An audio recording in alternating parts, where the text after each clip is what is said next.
Boa tarde, gente. Bom dia, boa noite. Sejam bem-vindos ao meu mundo. Em primeiro lugar, muito obrigada a todos. Peço para que vocês continuem indo lá no Catarse. São os últimos dias. Dia 30 acaba a live. Oh, Débora.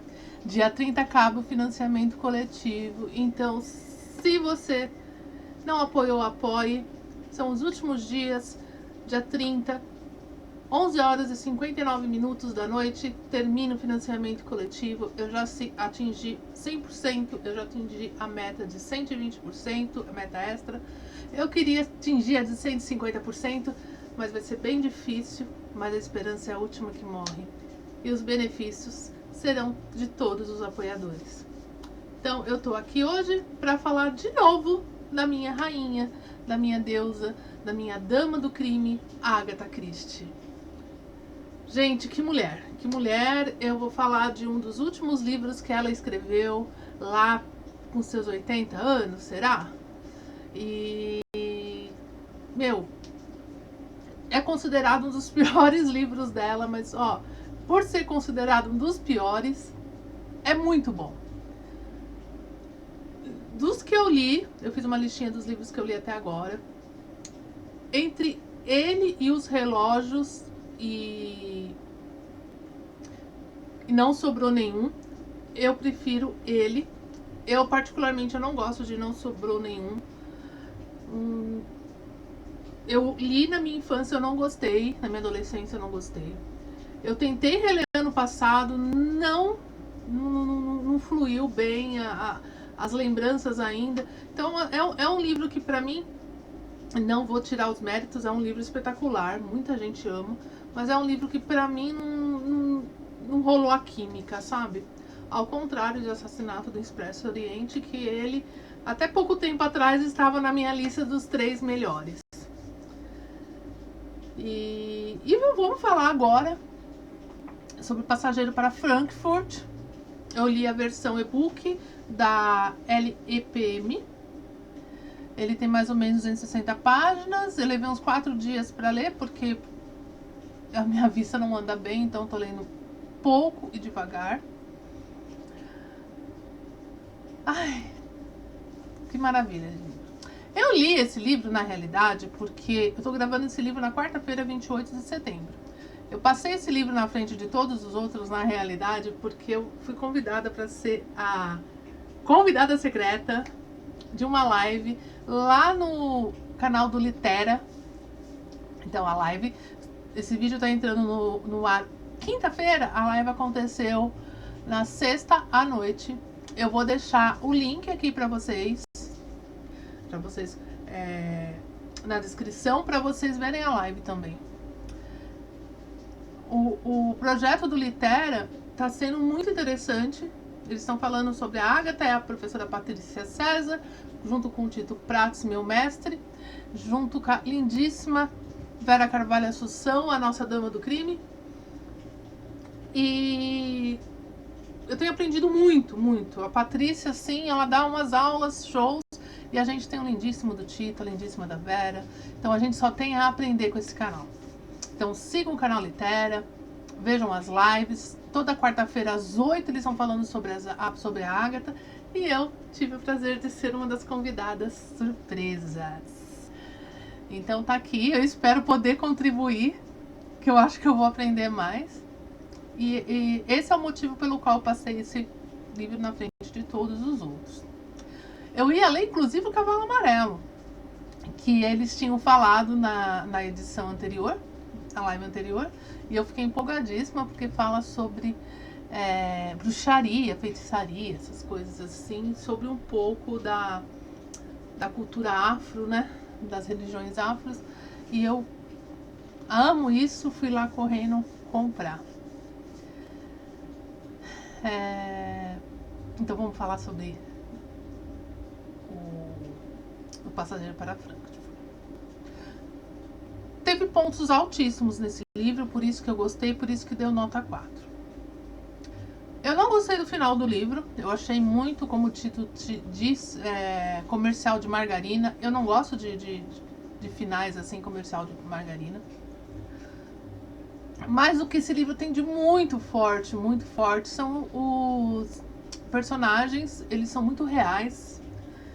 É um livro super, mega, hiper atual, apesar de ter sido escrito lá no começo da década de 70. Ele é um livro muito atual, com ideias muito atuais, e sobre política mesmo, e faz a gente pensar muito. Eu grifei várias passagens aqui no e-book para eu reler depois. Vou ligar ele aqui para eu reler depois. É um livro, gente, sobre espionagem, tá? Para, meu e-book tá lerdo. Capa. Tá aqui, ó. É um livro que é sobre espionagem. É algo que eu nunca tinha visto a Agatha escrever, falar. Eu achei máximo, né? E vale muito a pena. Se você nunca leu a Agatha, deixa ele mais pro fim. Comece por outra coisa. Por outro livro. Comece por Passageiro. Ó. Comece por O Expresso Oriente. Comece por E Não Sobrou Nenhum. Eu recomendo a Mansão Rolo. Eu recomendo esses livros para quem nunca leu a Agatha, para sentir ela. Esses são ótimos livros. Apesar de não ser um dos meus preferidos da Agatha, é um livro ótimo, leitura contínua, você pega, você não fica boiando. Tem umas passagens que são meio monótonas, que você fala, ai meu Deus do céu, quando essa falação... Tem um monólogo de um dos personagens que eu cansei, mas que eu não pude passar porque era importantíssimo. E o livro, ele me deixou um pouco confusa no começo com o nome de algumas personagens. Eu confesso que eu acho que eu tô confundindo duas personagens ainda. Porque, como é um livro de espionagem, tem aquele agente secreto que troca de identidade e tal. E o livro começa mais ou menos assim, né? Um dos personagens que pra mim ele não é o principal, ele é o elo, mas ele não é o principal. Pra mim a principal é a tia dele. Ele tá numa viagem pra Frankfurt, de lá ele vai pra terra dele, e no meio de uma conexão ele encontra uma moça. E essa moça propõe para que ele ajude ela a fugir, porque ela precisa entregar alguma coisa lá. E se ela não entrar no voo com uma identidade secreta, ela não vai conseguir. E ela pede. E ele é um homem diplomata, assim. Primeiro que se alguém me faz uma proposta dela, opa, tem alguma coisa errada, eu não vou entrar na minha fria. Eu achei isso totalmente fantasioso, ainda mais para um diplomata. Sei que o cara aceita, ela coloca alguma droga na cerveja que ele tá tomando, ele bebe, ele dorme. Não, primeiro ele vai, faz umas comprinhas, deixa a cerveja dele bobeando, ela vai lá, coloca alguma coisa, ele volta, toma, dorme, aí some todos os documentos, some o casaco. E ele vai lá falar que foi roubado quando ele chega ao país dele. Aí as pessoas ficam, mas como assim? Essa história tá mal contada. O pessoal começa a desconfiar e tal. E depois ele acaba encontrando essa mulher e a história rola mais ou menos ali. E eles falam muito sobre o Hitler lá, de que há ainda uma sociedade que acredita nas palavras do Hitler. Tem umas teorias de conspirações muito loucas que acreditam, inclusive, que o Hitler tenha tido um filho e que esse filho esteja formando uma nova ordem de uma super raça e tal. Umas viagens assim que na época eu acho totalmente plausível. E tem muita teoria de conspiração. Gente, a Agatha, ela é tão louca quanto eu.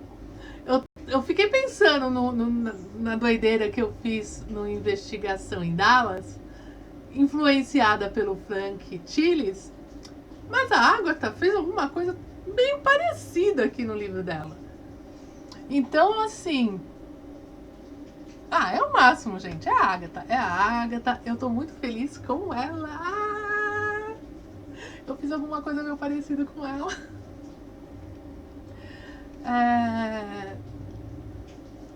E assim, isso tudo me cativou. Aí no final, por que eu acho que é a tia Matilda do Stanford Nye, acho que é assim que é o nome dele, Stanford Nye, que é a principal? Porque são as conversas com ela e com a vivência dela e ela contando os papos que ela teve com os amigos dela durante quase 90 anos, porque é mais ou menos essa idade, que leva pro final do livro, não o final de Margarina, né, a conclusão do livro, e a tal arma secreta totalmente louca.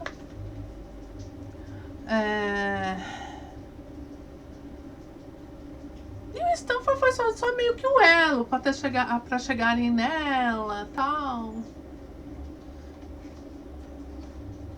Eu sinceramente eu não vi muito significado. A não ser que eu não tenha entendido alguma coisa. E pode ser que eu não tenha entendido mesmo, porque eu andei vendo umas resenhas aí e o pessoal falando. Aliás, resenhas genéricas. Todo mundo fala a mesma coisa. Uma coisa que rolou muito no livro Passagem para Frankfurt, a tia Matilda falando sobre a juventude. A rebeldia da juventude. E eu concordo com ela em partes, porque realmente os jovens entre 15 e 25 anos, eles costumam ser mais rebeldes do que um adulto com responsabilidades de casa, filho, essas coisas assim. Por que eu falo isso? Porque eu tive 15 anos, eu tive 20 anos, eu tive 25 anos e eu tinha uma rebeldia, um lance de querer quebrar as regras, de lutar por justiças, que hoje, apesar de ainda existir um pouco, vivendo no mundo que a gente vive, já estão mais abrandadas.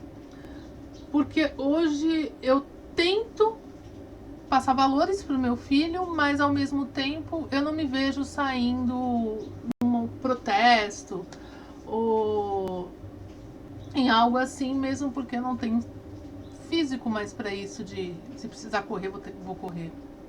Mas eu sempre tive aquela rebeldia na adolescência e na juventude. Tanto que eu falo que é meu lado esquerdista, sabe? De lutar pelas coisas. Eu falo que eu devo ter vivido em algum momento na época da ditadura militar, acho que nos anos...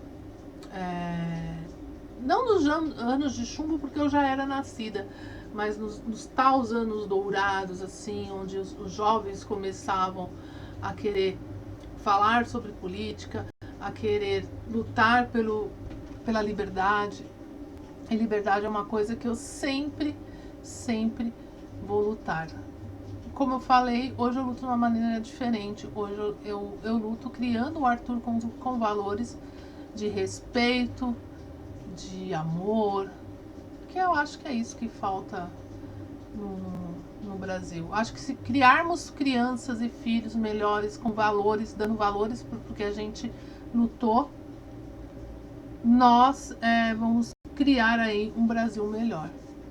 Agora, se criarmos adolescentes arrogantes, adolescentes com o nariz em pé, adolescentes que não respeitam a gente nem o próximo, aí não tem como o país ir pra frente. E por que eu tô falando nisso? Vamos voltar pro livro. A Agatha Christie mostra realmente que ela é uma verdadeira escritora, que ela merece todos os títulos fenomenais que deram pra ela. E eu, sinceramente, particularmente, eu acho que eu nunca mais vou ler uma escritora como Agatha Christie. Pode ter escritoras maravilhosas, mas como Agatha Christie, eu acho que eu nunca mais vou ver. E isso me dói muito. E eu sempre vou continuar chamando ela de rainha, de minha mestre, porque ela é minha mestre. ela tem muito mais influência no que eu escrevo hoje do que o próprio King, que é tão louco para escrever algumas coisas quanto eu. Como eu falei, o livro é sobre espionagem. Eu não vou ficar falando mais da história, porque eu acho que vocês têm que ler, senão eu vou ficar contando a história aqui pra vocês. Eu recomendo muito, mas eu falo, se você não leu Agatha Christie, leia outros livros antes de chegar nesse. E volto a repetir, muitos acham que é o pior livro dela. Eu não acho que é o pior livro dela. E se for o pior, ele é bom mesmo assim. A Agatha Christie não escreveu nada ruim.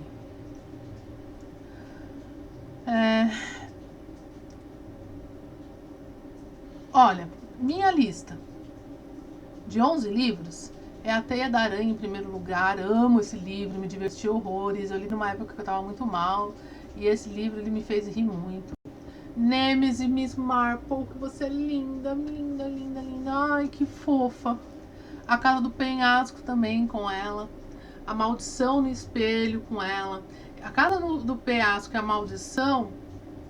Não, eu prefiro A Casa do Penhasco. A Maldição eu jogo lá em quarto ou quinto lugar, porque tem Assassinato no Expresso Oriente, que eu acho que tá ali com a Maldição do Espelho. Eu gosto muito desse livro, dessa história.